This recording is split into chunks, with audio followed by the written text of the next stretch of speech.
Lundi 2 septembre, mesdames et messieurs, bienvenue dans cette émission Perfect Actu, le premier numéro de la semaine, mais aussi de ces mois de septembre, le 9e mois de l'année. Nous sommes très heureux de décrypter avec vous les grandes questions d'actualité qui sont marquées par cette tentative d'évasion des détenus de la prison de Makala. Les faits se sont déroulés la nuit de ce dimanche à lundi 2 septembre. Des coups de feu ont retenti durant toute la nuit.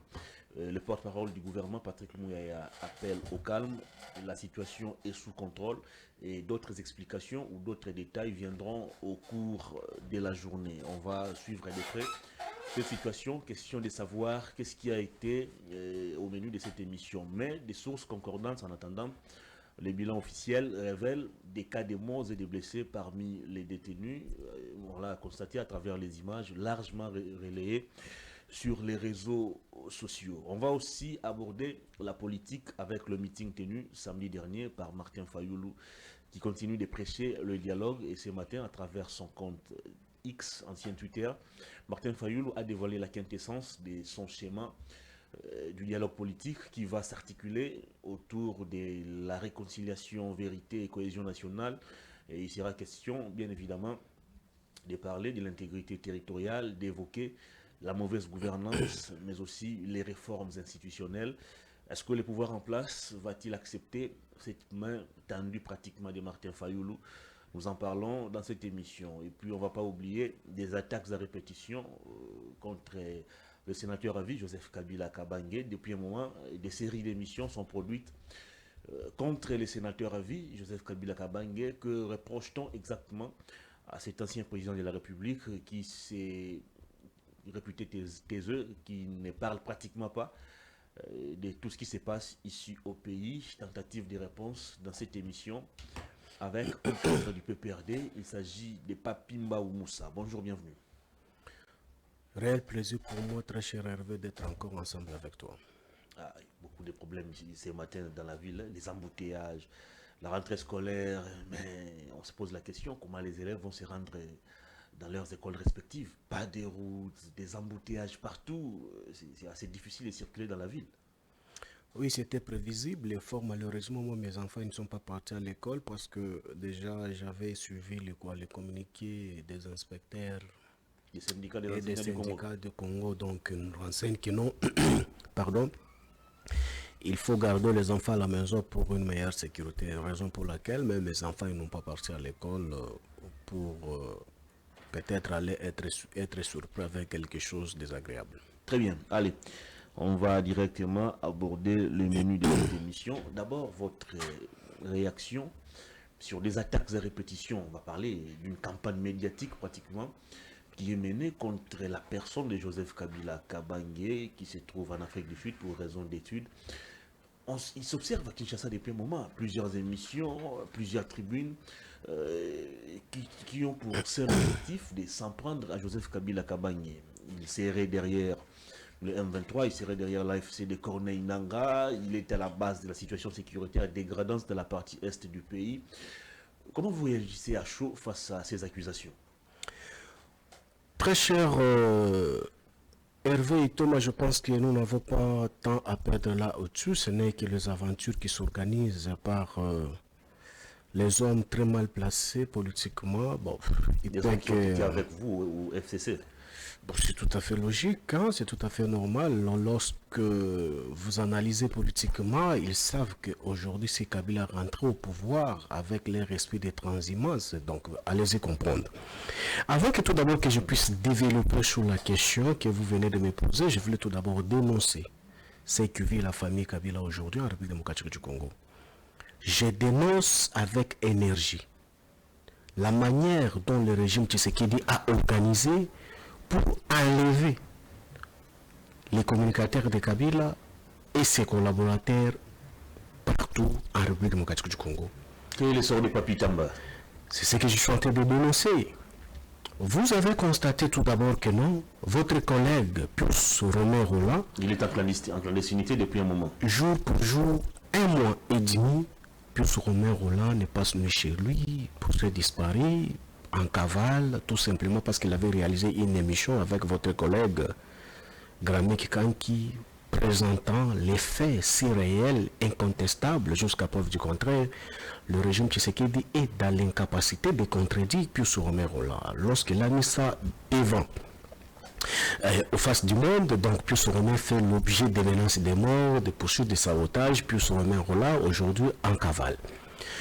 Vous avez constaté aussi avec moi, sous le régime Tshisekedi, notre aîné, le camarade Claude Machala, après avoir réalisé l'émission avec votre collègue Tatiana Osango et John Kabamba, le camarade Claude Machala fait l'objet des poursuites et des menaces de mort aujourd'hui en cavale. On ne sait plus le retrouver. Fort malheureusement, j'aurais appris qu'il y a un taliban, il serait un taliban qui a vu Claude Machala à l'Équateur et précisément à Yakoma. Ah bon? On se pose la question comment est-ce qu'il est arrivé là-bas. Est-ce que c'est bel et bien lui ou pas? Parce que jusqu'à preuve du contraire, le PPRD est tenté de chercher où se trouve Machala et comment on n'arrive pas à le localiser. Comme ça ne suffisait pas, vous avez suivi aussi les cas de Momo Molapo, le chargé de communication du PPRD de Lualaba. Il a été appréhendé, enlevé. Ça fait une année passée, l'amener ici à Kinshasa, du Lualaba jusqu'ici à Kinshasa, il a fait 6 mois dans les géants de l'ANR, transféré à Makala, il a purgé, il a été condamné, il a purgé, il est rentré chez lui au Lualaba. Au moment où je vous parle, Momo Molapo, ça fait des semaines, il a été enlevé aussi dans la rue. Ça fait aujourd'hui 2 jours qu'on a retrouvé encore Momo là pour qu'il s'est fait transférer à la prison centrale du Katanga et par la suite ramené encore au Lualaba. Comme ça ne suffisait pas dans notre camp, vous avez vu sous le régime Tshisekedi comment est-ce qu'on a condamné Moussa Mondo Sada, l'imam de Sirkwa, sous prétexte que non, il avait tué sa femme. Mais jusqu'à preuve du contraire, le régime Tshisekedi est dans l'incapacité de nous présenter la moindre preuve que Moussa Mondo avait tué sa femme. Il est le seul Congolais, depuis le procès de Tipo Tipo, seul et l'unique Congolais qu'on a condamné en République démocratique du Congo à minuit, avec l'éclairage des téléphones, sans la moindre preuve, ni réquisition de médecins, ni la preuve qui pouvait attester ce qu'on avait jeté comme discrédit à son endroit. Kabylie, c'est de Sirkwa. Comme ça ne suffisait pas, vous avez vu, il n'y a pas si longtemps, 4 jours, 5 jours, vous avez vu Papi Tamba, enlevé aussi dans la rue, il quittait chez lui à la maison pour ses travaux, pour son bureau. Papi Tamba a été appréhendé dans la rue. Papi Tamba, on ne sait plus le retrouver. Il est où? On aurait appris. Oh, il est à la demi-app. Oh, il est à la NER. Oh, il est dans le service. Jusque-là. On a constaté son retrait dans plusieurs groupes. Ah oui, c'est ça qui nous inquiète. Qui fait ce travail? Qui fait ce travail dans le téléphone de Papi Tamba? Ce téléphone ne passe pas? Mais ça ne passe pas. Les numéros qui se retirent dans des groupes, mais lorsque vous appelez, ça ne passe pas. Il serait où? Point d'interrogation. Même s'il n'est plus en vie, parce qu'on est en train de voir dans des pages de la Talibanie où on nous renseigne, non, il est transféré à Makala. Non, nous sommes là, on est à Makala, nous avons des kabylistes qui sont encore à Makala. Papi Tamba n'est pas à Makala. Mais si Papi Tamba n'est pas en vie, veuillez nous présenter même son corps qu'on peut enterrer. Tout ça, c'est dans le cas des kabylistes. Mais est-ce que c'est ce qu'il faut focaliser comme effort en République démocratique du Congo? Donc aujourd'hui, les kabylistes sont en train de vivre comme les gibiers, où vous avez trouvé le régime Tshisekedi sont des braconniers, cachés quelque part là, en train d'observer quand les gibiers kabylistes vont passer pour les tirer sur eux. Mais non, ça ne fait pas développer la République démocratique du Congo. La République démocratique du Congo a tant de problèmes qu'il faut donner solution. Ça doit aussi vous interpeller demain ou après-demain si vous reprenez les pouvoirs, de pouvoir bien le gérer, de pouvoir bien canaliser vos efforts. Parce qu'on va aussi vous rappeler des cas de morts connus au siège de l'UDPS, des cas de morts ou des disparitions d'Armand Tungulu, de Luc Kouloulou, de plusieurs autres manifestants des droits humains et consorts. Très cher Hervé Thomas. Très cher Hervé Thomas, si tu peux me parler de tous ces bavires-là que je ne soutiens pas étant immoralité, donc je pense que tout d'abord, ça ne vaut pas la peine. si je commence à citer ici des peurs qu'on vient fermer votre chaîne. Vous responsabilisez le régime Tshisekedi, vous les chargez? Mais non, je ne charge pas, je parle de la réalité. Des 5 ans de M. Tshisekedi étant président de la République, le nombre enregistré de morts, quand vous nous faites rappel de ce qui s'est passé de notre régime, que je condamne aussi avec énergie. Mais tous ces gens qu'on a tués sous le régime Tshisekedi pendant 5 ans, c'est Kabila qui les avait tués. C'est Kabila qui est descendu encore dans la rue, aller dans des services par-ci, par-là pour encore tuer les gens. C'est Kabila qui avait quitté aussi Kachamata pour venir égorger ou venir tirer sur Sherwa Okende. Mais non, écoutez, je pense que si aujourd'hui Kabila est revenu au pouvoir, il serait le meilleur président parce que après l'expérience et l'expertise et ce qu'il a observé au moment où il est en repos, je pense qu'il a beaucoup réfléchi et il a beaucoup pardonné encore la République démocratique du Congo. Ne fera jamais des erreurs comme nous sommes en train de vivre aujourd'hui. La République démocratique du Congo est assiégée jour pour jour. Nous envasinons presque 3 ans à l'est de la République. Mais comment se fait-il qu'ici on peut être distrait au lieu de focaliser notre effort pour bouter dehors celui qui nous combattent et pour remettre l'ordre dans la judiciaire de la République démocratique du Congo? Mais on doit se focaliser tous sur l'arrestation Vous faites partie du problème d'ailleurs. Quel problème? Parlant de la dégradation de la sécurité à l'Est, vous faites partie du problème d'après les révélations de plusieurs acteurs politiques, partant du président de la République jusqu'à ses lieutenants, Eliezer Ntambwe, Fumutoto. Vous faites partie du problème.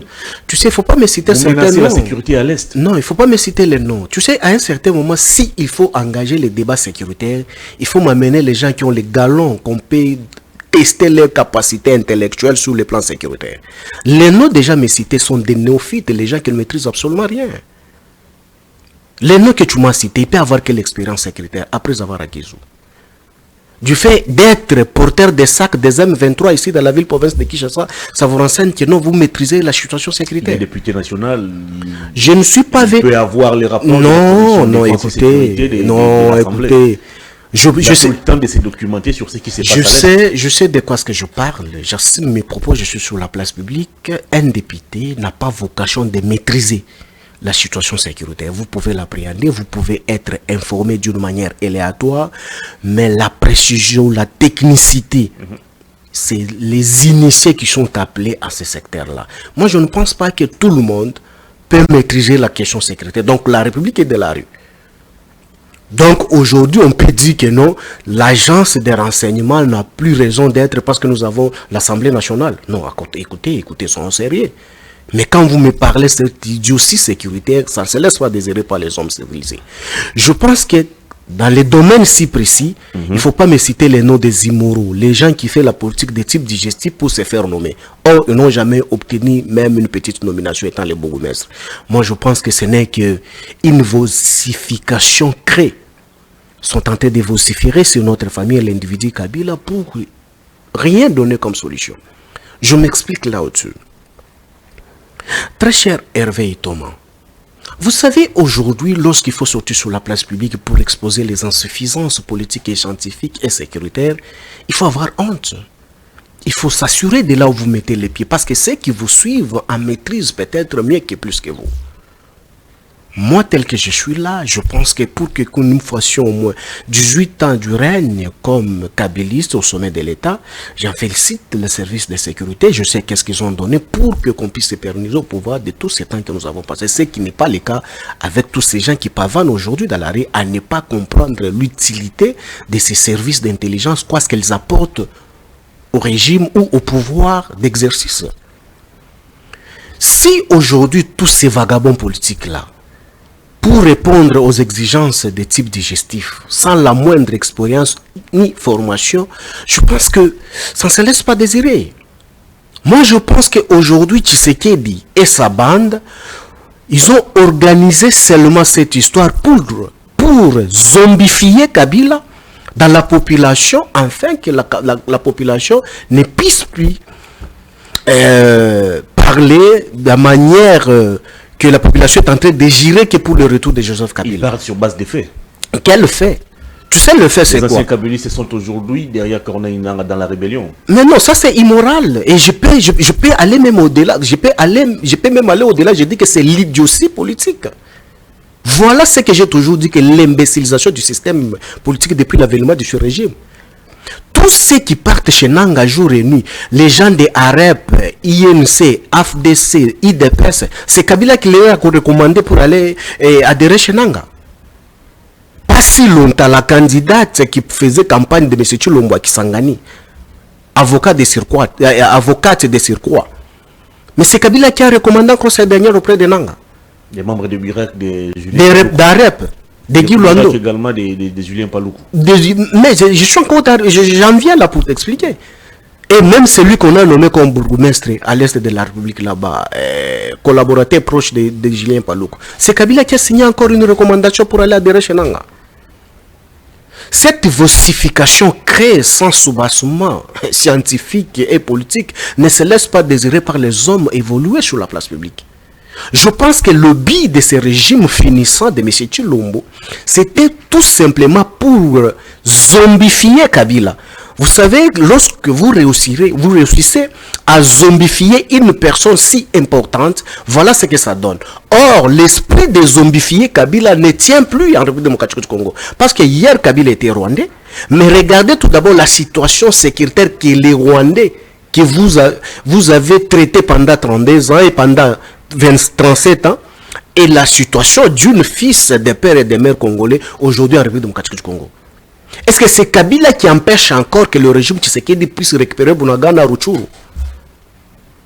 Kabila est quoi dans cette histoire pour que M. Tshisekedi... Kabila est le parrain de Corneille Nangaa, est le parrain de tous ces rebelles, d'après les révélations. Je te le concède, non, je te le concède d'étant intellectuel. Ayant quand même la maîtrise du domaine, je voulais réfléchir sur la place publique à haute voix.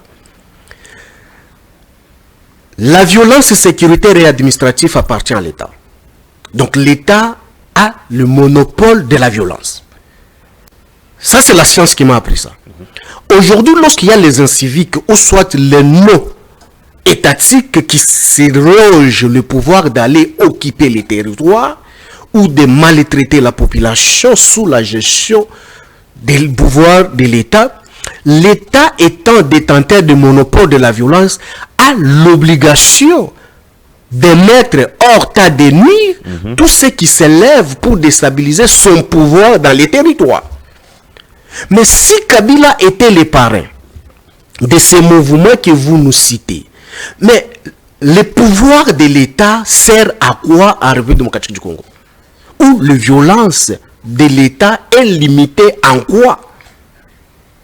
Donc aujourd'hui, l'État congolais est faible par des groupes criminels ou soit par les inciviques qui peuvent se surgir l'un de ces 4 matins, s'installer quelque part, vous signez des communiqués que non, vous ne pouvez pas traverser cette zone, mais l'État s'est dit incapable d'aller les déloger.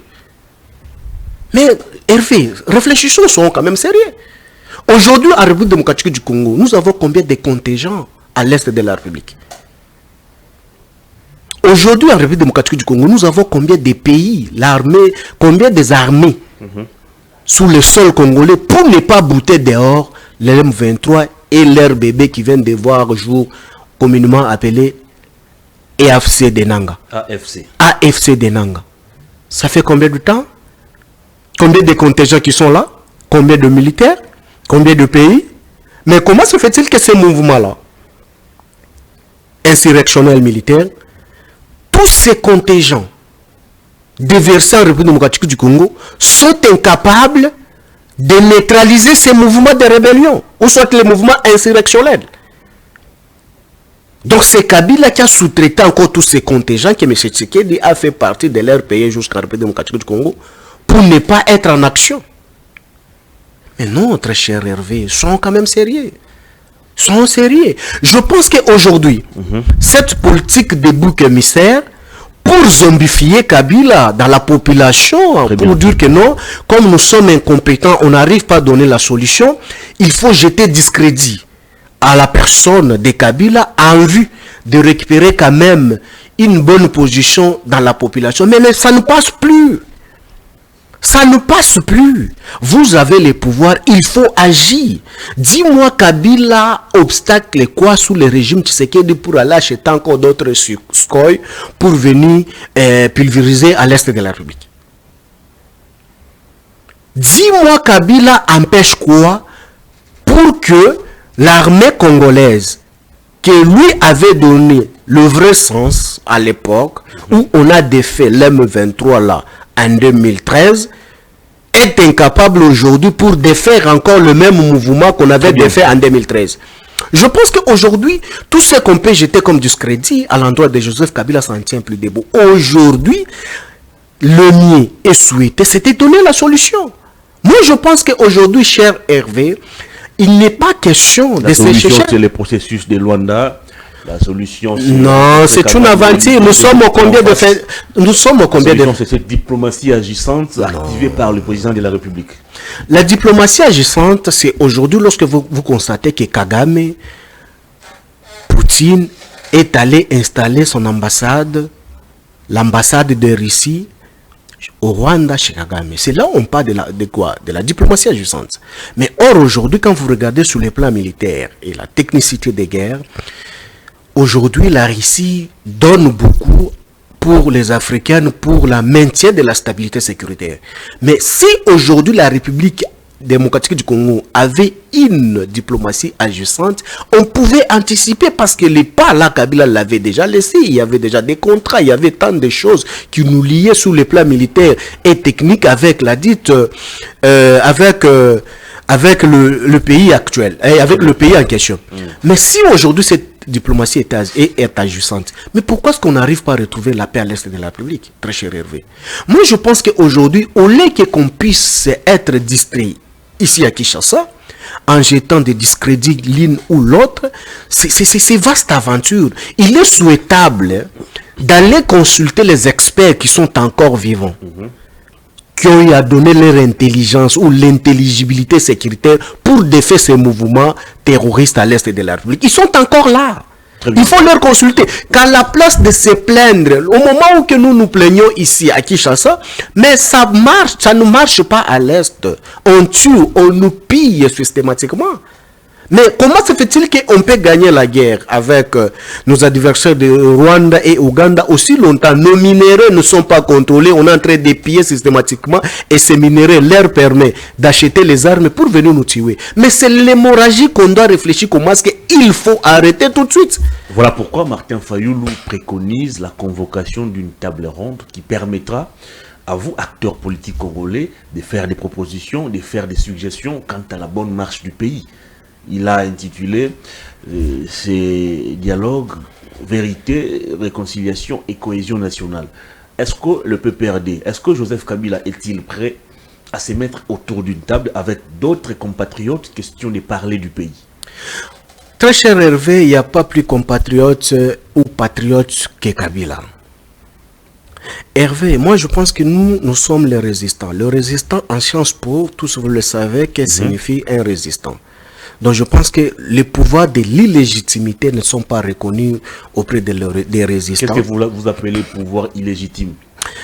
Le pouvoir est légitime, c'est par rapport tout d'abord, revenons tout d'abord aux Genèse. Je pense que comment est-ce que M. Tshisekedi avait obtenu la majorité parlementaire à notre époque?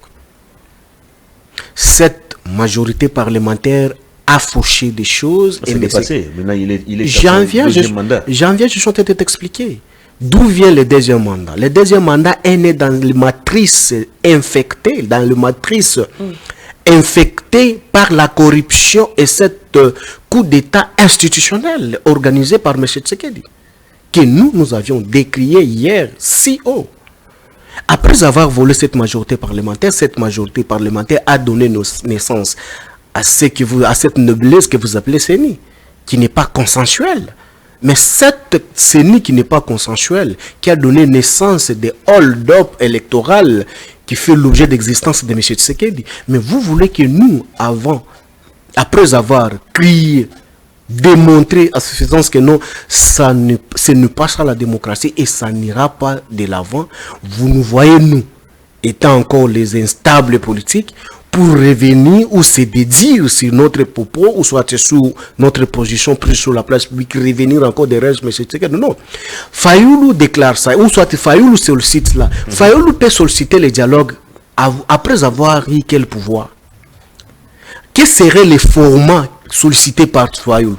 Qui va organiser? Qui va convoquer? Fayoulou a quel pouvoir de convoquer aujourd'hui les prélats? Mais c'est ça le problème. Moi, ici, la question... C'était la proposition des évêques catholiques. Vous proposez au chef de l'État. Vous proposez au chef de l'État ne savait pas comment s'y prendre. Il a expliqué lors de son interview avec les confrères Lusapueno. C'était en Belgique. Il a dit que Joseph Kabila était derrière les rebelles, il préparait un schéma insurrectionnel. Martin Fayoulou était radical, il ne reconnaît pas son pouvoir ou sa victoire. Moïse Katoumi n'avait pas de position claire. Et il n'avait pas de position claire, il était quoi? Borderline. Voilà, il faut dire ça. Il faut le rappeler. Alors, Martin Fayoulou a décidé de sauter sur l'occasion. Il estime que la démarche des évêques est rationnelle. Quoi de plus normal qu'il puisse tendre la main à vous, ces pères de l'opposition, mais aussi au pouvoir en place. Qu'est-ce que vous reprochez à cette démarche? Non, cette démarche tout d'abord est biaisée. Pourquoi? Vous savez, une compétence est d'attribution. Vous savez, aujourd'hui, pour solliciter quelque chose, il faut voir tout d'abord les formats et la compétence vous attribuer. Fayoulou, vous allez vous mettre autour d'une table sous les évêques. Qui convoque? Mais certainement, les évêques vont prendre la main. Non, non. Non, c'est ça le problème. Donc aujourd'hui, Fayoulou doit cesser de s'appeler étant résistant. Mais pourquoi? Mais je te dis, je t'explique scientifiquement. Parce qu'un résistant... Allez-y, et puis je vais vous lire la quintessence du contenu de ça ne tient pas debout. Je vais t'expliquer. D'ailleurs, aujourd'hui, Fayoulou doit cesser de s'appeler résistant. Parce que scientifiquement, lorsque vous êtes résistant, vous ne négocierez jamais avec les pouvoirs d'exercice. Encore moins y participer sur les élections ou une action commune avec les pouvoirs en place. C'est ça la résistance. Ça c'est scientifiquement, je mets au défi quiconque, celui qui maîtrise bien Sciences Po. Mais comment se fait-il que ce dernier se prétend être résistant, mais au moins il peut se retrouver autour d'une table avec le pouvoir en place? C'est contradictoire, vous ne l'êtes pas. La contradiction, c'est à quel niveau? C'est l'acceptation de se mettre autour d'une table avec le pouvoir que vous contestez. La légitimité existante de ce régime. Est-ce que la résistance ôte en vous l'esprit républicain? Non, non. Quoi est-ce qu'on appelle esprit républicain? Mais la définition est si claire. N'a rien à voir à ce que vous êtes en train de chercher comme format de dialogue. Est-ce qu'on dit que lorsqu'on est républicain, on n'est pas résistant? Non, très cher Hervé, je cite par là pour t'expliquer, pour que ça te permet au moins de lire encore, ou soit tu nous présenter le contenu du document que tu veux nous présenter. Aujourd'hui, vous vous rendez compte, nous, on n'a jamais accepté la légitimité. On ne se reconnaît pas à nous, le PPRD aussi n'a jamais reconnu. Mais comment se retrouver ou les deux victoires de Félix Tshisekedi? Mais comment se retrouver maintenant autour de la table avec Tshisekedi? Parce que vouloir ou pas, Fayoulou... grave. Non, attends. Fayoulou, aujourd'hui, si on peut parler de la science, Fayoulou est dans l'opposition extra-parlementaire. Absolument. Il n'est pas représenté... Comme vous. Nous ne sommes pas ni dans les institutions, nous sommes les résistants. Je pèse bien mes mots. La loi sur les statuts de l'opposition ne reconnaît pas la résistance. Non, écoutez... Ça parle de l'opposition et du pouvoir. Point barre. Écoutez, moi quand je parle... Elle n'est pas reprise dans la loi. Moi, quand je parle, je mets ma ceinture étant scientifique en G. Je ne parle pas comme les gens qui venaient à l'école buissonnière. Non, j'engage ma ceinture. Aujourd'hui, si Fayoulou dit ça, Fayoulou a quel pouvoir aujourd'hui d'instruire les gens? Il n'a instruit personne. Mais non, écoutez, non, je suis en train de parler les hypothèses. Quel est le pouvoir que Fayoulou a, qui peut instruire les membres de l'Union sacrée pour se retrouver autour d'une même table? Et quel serait le cahier des charges de ces derniers? Je vais vous lire alors. Avant que tu lises, je sais pour moi là où tu vas arriver. Déjà, quand les prémices ne sont pas bonnes, même les fonds. Très bien. Alors, laissez-moi vous lire quelques lignes de la proposition de Fayoulou. Il dit, il ne s'agit pas de recréer un gouvernement de transition du type 1+4 ou l'Union sacrée, mais d'un mais d'un cadre où les parties prenantes répondront à 3 questions fondamentales. A. Comment pouvons-nous actionner l'article 63 de la Constitution et retrouver notre intégrité territoriale? C'est la première question. La deuxième question, que faire pour résoudre les problèmes internes des malgouvernances, des corruptions, des détournements des deniers publics et des droits humains? Et la troisième et dernière question, comment réformer nos institutions, notamment le processus électoral, afin de garantir des élections crédibles, transparentes, impartiales et apaisées? Voilà un peu. C'est contradictoire déjà. Non, c'est contradictoire. Et ça démarche. Non, c'est contradictoire. Encore, ça vous gêne. Dernier paragraphe. Il vous dit comment réformer les institutions. Notamment les processus électoraux. Pour former les institutions, il n'y a qu'un seul cadre qui organise le fonctionnement et les attributions et la compétence de l'État. C'est bel et bien identifié, c'est au régime d'organiser. Mais Fayoulou étant opposant, comment il doit organiser les fonctionnements étatiques? Ce n'est pas lui qui va organiser cela. Qui va organiser? Vous allez réfléchir. Non, réfléchir. Sur la nouvelle directive. Écoutez, M. Tshisekedi est au sommet de l'État, cette compétence lui est déjà attribuée, c'est à lui de donner solution. Quelle loi que Fayoulou va encore proposer pour que ça puisse abroger nos lois existantes? M. Tshisekedi, depuis cette hold-up électorale, nous sommes en 8e mois d'existence aujourd'hui. Mais comment on peut penser encore aujourd'hui réorganiser encore la CENI? Aussi longtemps, il y a encore la procédure des élections en cours, on n'a pas encore organisé les élections de bourgmestre. Il n'y a pas d'argent pour ça. Mais je ne comprends pas mon aîné Fayoulou. Je ne comprends pas. Ils vous disent que moi, comment donner la solution sécuritaire à l'Est de la République. Bon, ok, j'accepte, étant patriote. Dites-moi, aujourd'hui, si Fayoulou se mettait autour de la table avec Tshisekedi, Fayoulou peut donner quelle solution à l'Est de la République? Avec quelle compétence et l'expertise dans l'Est? Dis-moi. Aujourd'hui, Fayoulou autour de la table avec Tshisekedi et toute sa bande et des confessions religieuses et autres parties prenantes. Vous me citez des Mukwege et consorts autour de la table. Dis-moi, quelle solution peut être trouvée à l'Est de la République? Si je le parle avec précision, parce que nous avons géré le pays ici pendant 18 ans, je sais de quoi est-ce que je parle. Fayoulou peut donner quelle solution à l'Est de la République? Pourquoi voulez-vous limiter les compétences? Non, je ne dis pas, je limite. Je suis très pratique. Non, attends. Une fois candidat à la présidence. Non. Pose d'un programme ou d'une stratégie pour mettre fin à C'est pour te dire qu'aujourd'hui, comme Ifoukou était aussi candidate à la présidence et qui encore, Seth Kikouni. Donc aujourd'hui, du fait d'être candidat malheureux à la présidence, donc ça vous donne déjà l'expérience et l'expertise de la question sécuritaire de l'Est de la République. Non, mais c'est absurde de développer des idées sur des propositions. Les idées, vous allez les développer où? Mettre en place est-ce que, faire la guerre. Attention, est-ce que si vous voulez réfléchir sur la place publique en vue de donner votre expérience ou soit votre proposition pour que M. Tshisekedi mette ça en exercice, pourquoi pas faire seulement cette proposition en syllabus, aller les donner à la présidence? Il en avait fait en 2020, le président avait réussi. Ah, alors mais c'est Tshisekedi a mis ça en exercice? Non, le président n'a jamais réceptionné la proposition de Fayoulou. Non, mais c'est ce que je dis. Très cher Hervé, évitons-nous la distraction. À l'Est de la République, nous n'avons pas besoin de dialogue. Ici, en République démocratique du Congo, pour mettre fin de ce qui se passe, les hostilités qui se passent à l'Est de la République. À l'Est de la République, nous avons besoin de Sokol, nous avons besoin de blindés, nous avons besoin de missiles pour bombarder Rwanda. Ça passe par la cohésion nationale. Mais attention. Nous, quand on a défait l'M23, on n'avait pas de cohésion nationale ici. L'IDPS ne nous a jamais accompagnés.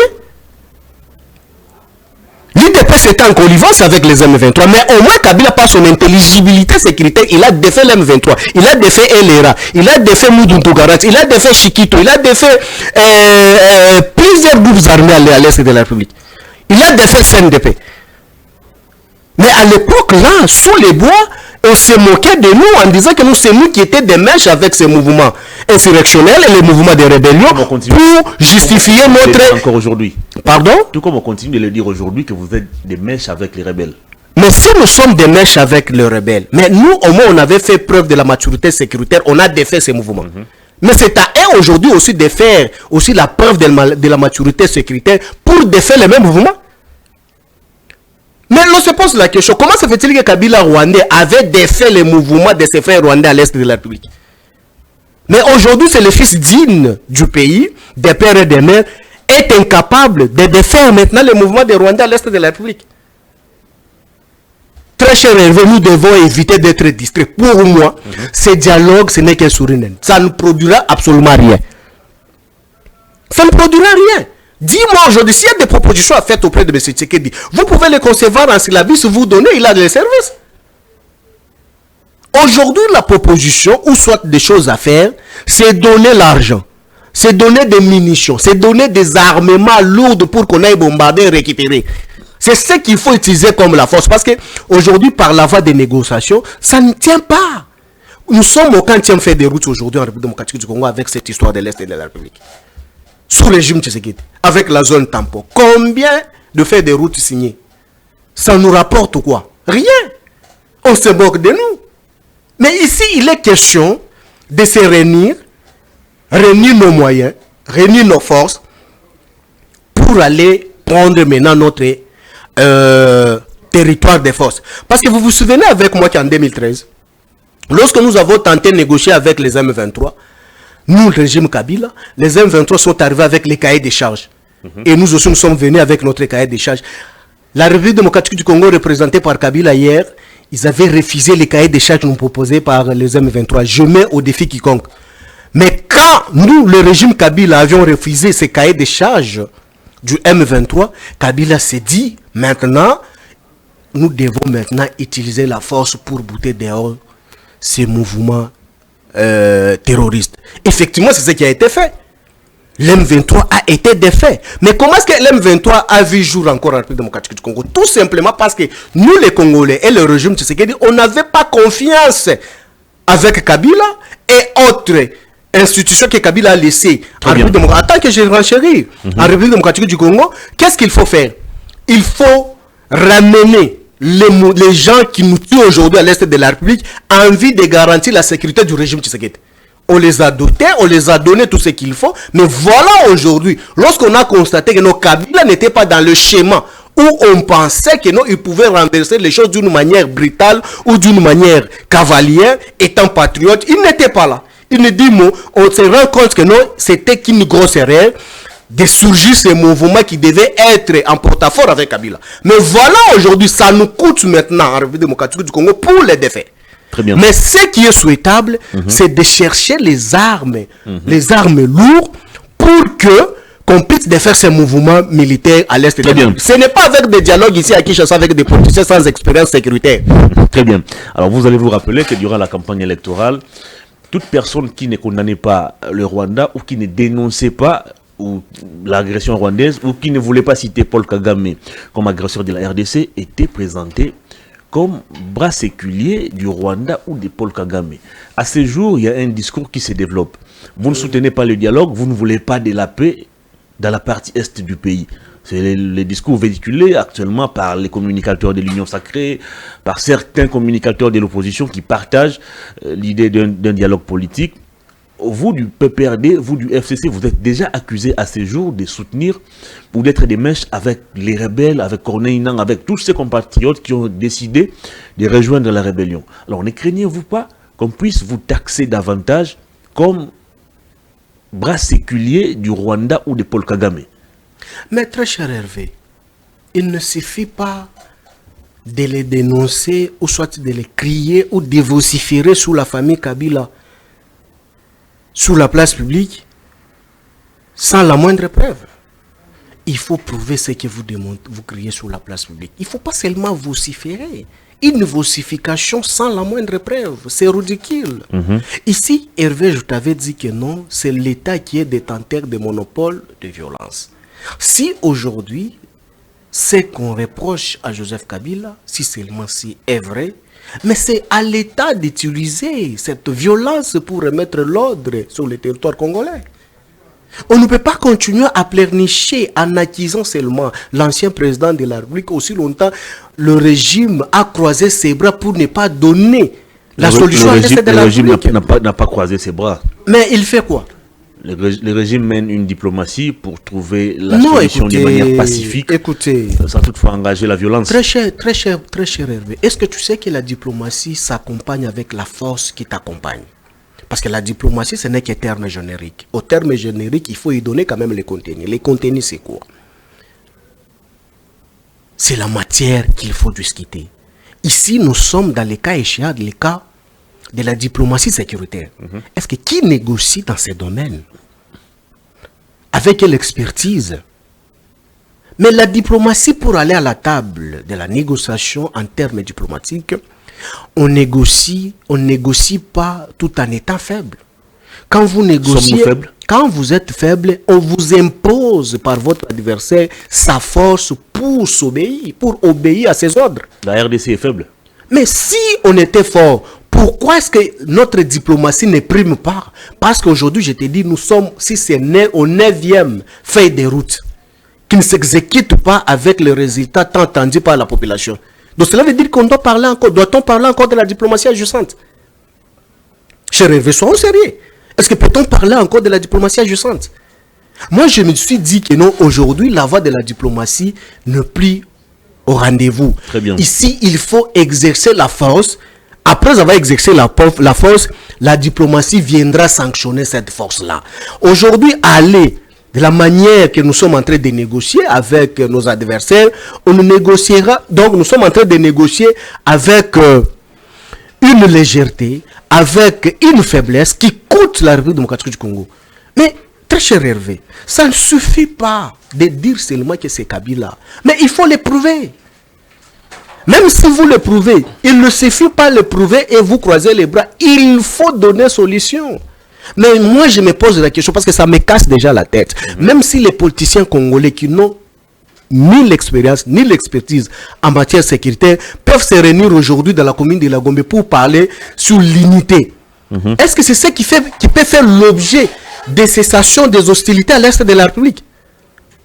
Moi, je me pose la question, quelle est la recette qu'on peut proposer aujourd'hui par les politiciens pour cessation des hostilités? Aller au dialogue. Mais non, même si vous allez au dialogue, est-ce que Nanga va prendre en considération ce dialogue que nous allons réaliser ici à Kinshasa?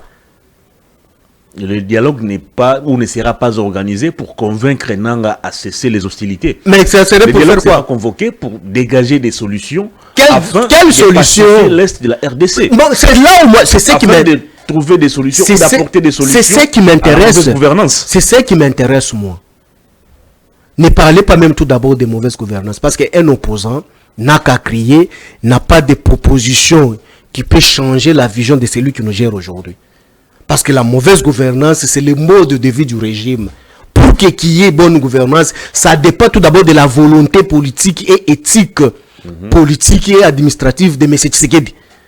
Mais moi, je me pose la question, M. Fayulu peut casser sa dent pour aller dire à M. Tshisekedi que nous devons organiser pour qu'il n'y ait pas de détournement des millions qu'on est en train de vivre sous son régime. Vous êtes sûr et certain que ça va se faire?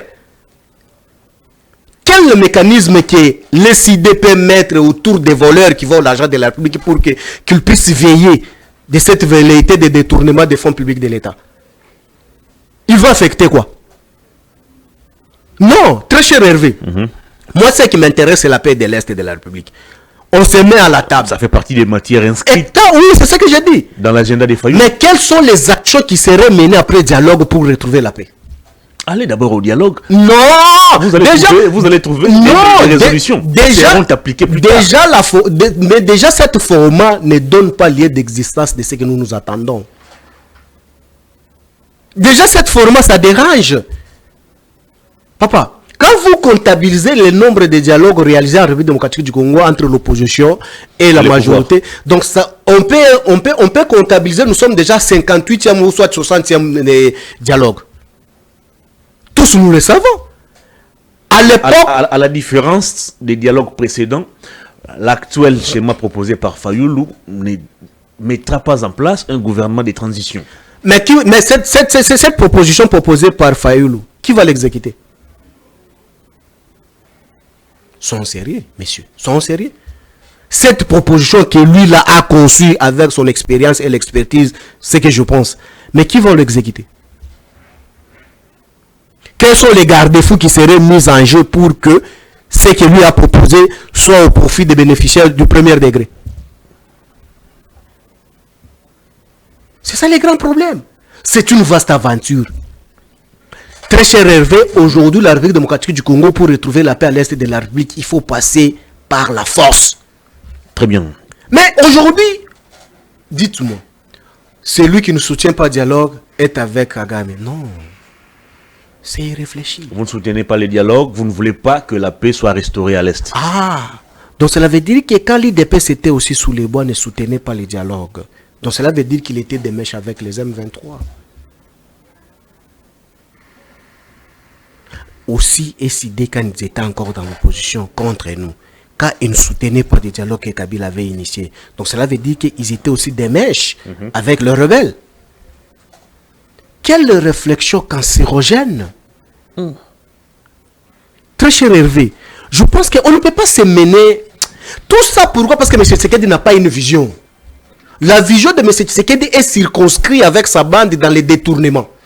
Parce que tout ce qu'on est en train de détourner ici sur la place, dans le dernier public, c'est les millions qu'on peut focaliser pour avoir des munitions si importantes et déloger tous les mouvements insurrectionnels militaires à l'est de la République. Mais nous sommes distraits ici. Vous avez chanté ici que non, lorsque Bemba est là, c'est la solution, parce qu'il fit aussi seigneur de guerre, il maîtrise ses coéquipiers, il maîtrise... Bon, aujourd'hui, où en sommes-nous avec la chanson nous chantait hier? Cher Hervé, ici je ne le dis pas tout simplement parce que je suis kabiliste, je le dis avec les sérieux humaines le plus poussé. Étant patriote, je suis congolais et je suis politicien parce que la République démocratique du Congo existe. Lorsque la République démocratique du Congo ne sera plus République démocratique du Congo, serait balkanisée, je n'aurais pas l'ampleur que j'ai aujourd'hui. Donc j'ai tout intérêt tout d'abord d'organiser ma patrie, afin que je puisse m'exprimer étant politique. Mais ce que nous sommes en train de faire aujourd'hui, ça ne va pas apporter la solution définitive pour que nous, politiciens, qu'on puisse organiser notre fonctionnement politique. Très bien. Aujourd'hui, cher Hervé, il nous reste qu'une solution, c'est d'aller de force, parce que la diplomatie a échoué. Qu'on se le dise en face, on ne peut pas se cacher. Merci. Il faut utiliser maintenant la force. Maintenant, la force, on va l'utiliser en négociant ici à Kinshasa. Dites-moi. Nous, par exemple, nous PPRD, on ne serait jamais partie prenante. Katumbi, vous avez suivi aussi, depuis, après avoir été traité borderline, vous avez suivi aussi qu'est-ce qu'il a dit sur la presse publique.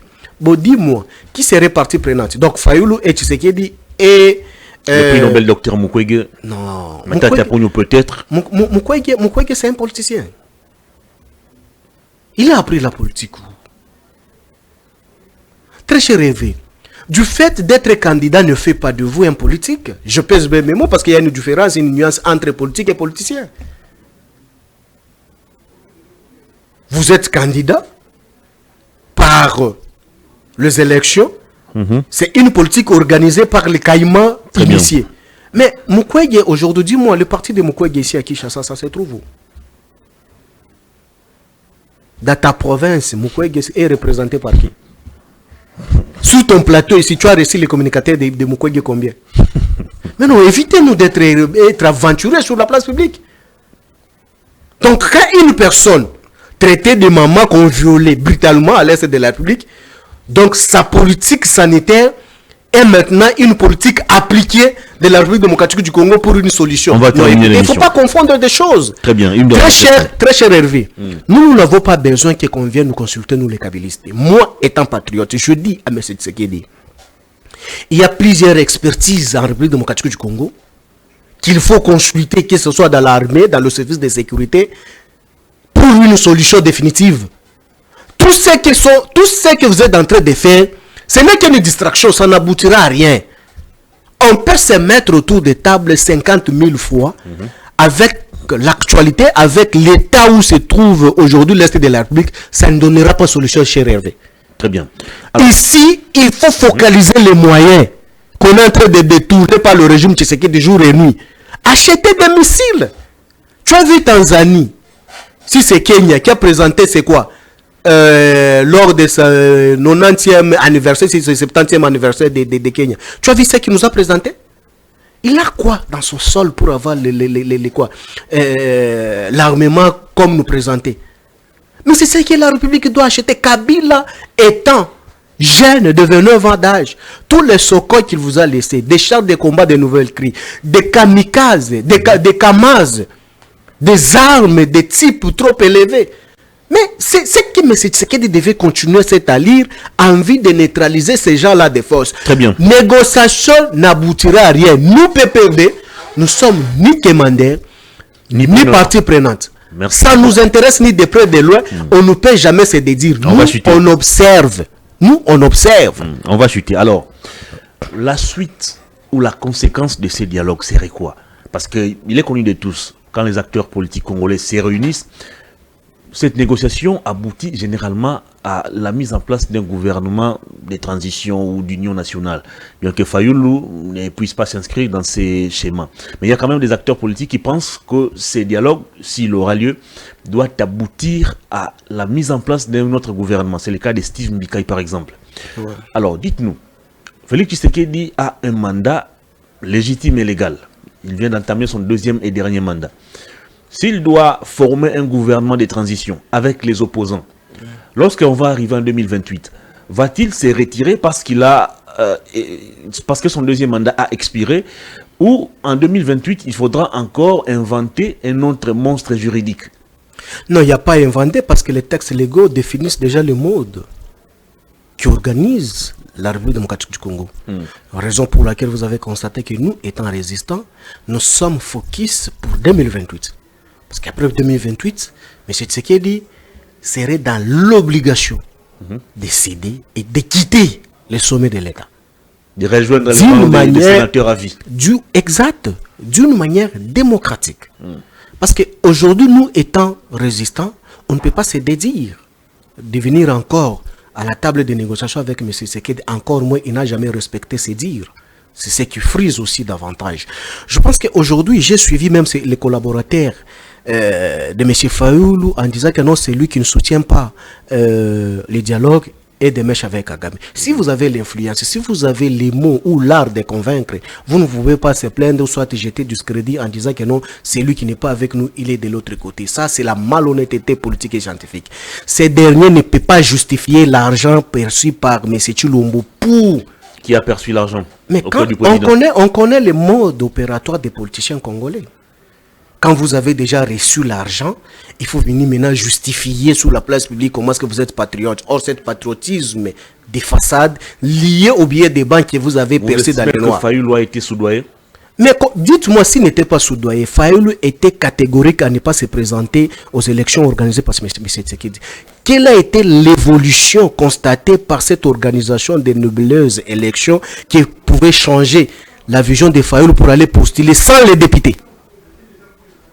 Donc Fayoulou devait être président de la République démocratique du Congo sans député. Et puis on se dit on est politique. Non, il a justifié quoi? Donc je pense qu'aujourd'hui, ça ce n'est qu'une vaste aventure. Très cher Hervé, je signe et je persiste. Tout ce qu'on est en train de vociférer sur mon autorité morale, c'est la manière de discréditer Kabila, tant aimé, tant voulu par la population, que la population jure que par le retour de Joseph Kabila. Maintenant, aujourd'hui, étant une école mensongère de l'IDPS, qu'est-ce qu'il faut? Il faut zombifier Kabila. Kabila était rwandais. Tokozongi Saïn à Rwanda. À l'époque où ils étaient encore sous les voies sans pouvoir. Tokozongi Saïn à Rwanda. Mais aujourd'hui, Dieu est grand. M. Tshisekedi est au pouvoir au sommet de l'État. Tous les services de l'État à sa charge. Pourquoi est-ce que M. Tshisekedi n'a jamais pris ces Rwandais là ramenés chez lui? Et Kagame était le partenaire fiable de M. Tshisekedi, inséparable. Mais pourquoi est-ce que Kagame n'a jamais présenté l'adresse des papas et des mamans de Kabila chez lui au Rwanda? Mais vous avez constaté avec moi que non, une fois M. Tshisekedi a été élu président de la République en 2019, quand la première dame est allée au Rwanda, tu sais qu'est-ce qui s'est passé? Elle a pris en charge le fils rwandais des génocides, des présumés génocides de 1994. Calculez un peu.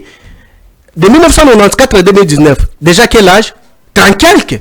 Vous les amenez pour les intégrer en République démocratique du Congo. Et puis demain, vous allez dire que l'infiltration, c'est Kabila qui les a amenés encore. Chers compatriotes, Kabila c'est un Rwandais. Mais regardez tout d'abord l'état que Rwandais Kabila qu'on a insulté hier, qu'il a laissé tout d'abord la ville province de Kinshasa. Très bien, ne vous répétez pas, ça vous l'avez déjà dit. Non, je n'ai pas encore dit ça, je sais de quoi ce que je communique. Regardez tout d'abord l'état même des routes que Kabila Rwandais que vous avez chanté hier, vous a légué. Les transports que les Rwandais vous a légué hier, c'est à quel niveau aujourd'hui? Les immondices, est-ce qu'on peut parler les immondices aujourd'hui de la vie provinciale de Kinshasa, cher Hervé? Ça c'est tout un dossier, je vous demande toujours de vous disponibiliser. Je t'explique que je parle pour quelques minutes. L'émission malheureusement. Mais aujourd'hui, lorsqu'il n'y a pas une vision claire, voilà aujourd'hui même les centres d'enfouissement d'Impassa. Comme je dis qu'aujourd'hui, je doute fort que Bumba a une vision. Bumba n'a pas une vision. Il prouve maintenant son incompétence notoire sur la place publique. Parce que si Bumba était compétent, tout d'abord, il devrait commencer. Parce que la ville-province de Kinshasa est habitée par deux problèmes. L'insalubrité et les impayements. Ça, ce sont des deux piliers qu'il faut résoudre. Mais pour résoudre les problèmes d'assainissement, il faut tout d'abord entretenir les centres techniques d'enfouissement. Or, les centres techniques d'enfouissement que Kabila Rwandais vous avez insulté hier a laissé tant des hectares en passe, spoliant aujourd'hui par une tante qui se dit tante de M. Tshisekedi. On est en train de lotir accompagné par un procureur du ressort. Mais dites-moi aujourd'hui, Bumba, toutes les immondices, il va évacuer dans la ville province de Kinshasa. Il va les jeter où? Aller jeter les immondices dans les érosions, c'est concevoir encore une maladie qui va se surgir demain où les Quinoises vont encore mourir. Merci. Quelle est la politique sanitaire de M. Tshisekedi dans le secteur d'assainissement? Aujourd'hui, je doute fort que Bumba a une vision d'assainissement. Il va échouer. Tant que cette centre d'enfouissement d'Impassa n'est pas reprise dans ses activités, Bumba va échouer. Tout ce qu'on est en train de faire comme coup de poing, qu'ils vous disent, ils jettent les immondices où? Dans des caniveaux d'Indjili Brasserie. Mais c'est gravissime. La population environnante puise de l'eau dans des sources, mais cette eau est affectée, est infectée. Mais comment est-ce que le régime Tshisekedi est distrait jusqu'à ce point? Si aujourd'hui à Kingawa, on peut prendre tous les immondices non triés, on les jette dans le fleuve Congo, vous savez qu'est-ce qu'on peut vivre encore demain? Mais Kabila le Rwandais que vous avez insulté, il vous a laissé centre d'enfouissement. Mais cette centre d'enfouissement est loti aujourd'hui par le régime Tshisekedi. Mais Bumba, sa vision est quoi? Il est membre de l'IDPS. Tous les procureurs du ressort, il est nommé récemment par le régime Tshisekedi, par l'ordonnance de M. Tshisekedi. Ça sous-entend qu'il ait de bonnes relations avec du régime. Mais comment se fait-il qu'on peut sacrifier toute une population au profit d'une famille quelconque? Merci. Et aller même pour la justice en question, j'avais dénoncé encore ici sous l'escroc qui avait escroqué le capitaine Moulumbu Issouf. Moulumbu Issouf. Non seulement Moulumbu Issouf, même Distel Zola. Ah bon? A été escroqué par le même, par le même escroc. Oh. Katompa a été escroqué aussi. Plus de 250 millions de dollars. On a terminé cette émission. Mais je te dis, le régime Tshisekedi a libéré cet escroc pour punir nos joueurs qui nous fait de la joie. Mais aujourd'hui, dites-moi, Youssouf Moulumbu, c'est lui qui a fait qu'aujourd'hui, l'équipe nationale de la République démocratique du Congo soit conçue comme nous sommes en train de le vivre aujourd'hui. C'est à cause de lui et Flora Ibenge. Je l'ai dit sous réserve de Narli, Amissi en France, qui a accompagné aussi ces jeunes-là pour que la République démocratique soit telle que nous sommes en train de vivre aujourd'hui. Mais fort malheureusement, on constate avec regret que non, les procureurs du même ressort, toujours Matete, c'est lui qui a spolié encore le centre d'enfouissement, c'est qu'on aurait appliqué, c'est lui qui les accompagnait. Mais c'est lui encore qui a libéré l'escroc, qui escroquait encore. Le présumé escroc. Le présumé escroc, qui a escroqué nos joueurs, qui nous fait de la joie. Merci. Moi, je pense que le régime Tshisekedi a beaucoup à faire. Merci beaucoup. On a terminé cette émission. Grand merci à vous, Papimba Moussa, d'avoir accepté notre invitation. On n'a pas eu le temps de commenter cette tentative d'évasion des détenus à Makala. On va y revenir peut-être. Mais comment est-ce que les gens peuvent s'évader à Makala aussi longtemps ils mangent 3 fois? Non, c'était une tentative d'évasion. Ça a été étouffé. Ils peuvent tenter comment si... On déplore par contre des cas de morts et des blessés. C'est les images qui circulent. C'est ce que je dis. Qui circulent sur la toile. Mais c'est Moutamba. Il leur a donné des matelas. Ils mangent 3 fois par jour. Mais quelle est la motivation de cette tentative d'évasion? Merci beaucoup. On a terminé l'émission. Grand merci à vous. Comment tes enfants sont rentrés à l'école? Moi, je n'ai pas encore d'enfants. Ah, même tes petits frères? Je n'ai plus des petits frères en âge de scolarité. On a tous fini nos études déjà. Je demanderai à M. Tshisekedi, comment se fait-il qu'aujourd'hui, je me pose la question, les boulevards du 30 juin, il y a Clovis qui les menace déjà là-bas. Les talibans qu'on a nommés à l'OVD, ces talibans-là, la pluie ici, regardez tout d'abord l'état des routes, même des caniveaux. Même boulevard du 30 juin, là où M. Tshisekedi place chaque jour, devant même le siège de l'Union sacrée. Regardez tout d'abord l'état. Mesdames et messieurs, grand merci à vous d'avoir suivi cette émission. Merci également à tous les amis de l'équipe technique. Je vous retrouve mercredi avec d'autres invités, mais avec toujours le même plaisir. Au revoir. Bonne suite des programmes sur nos antennes.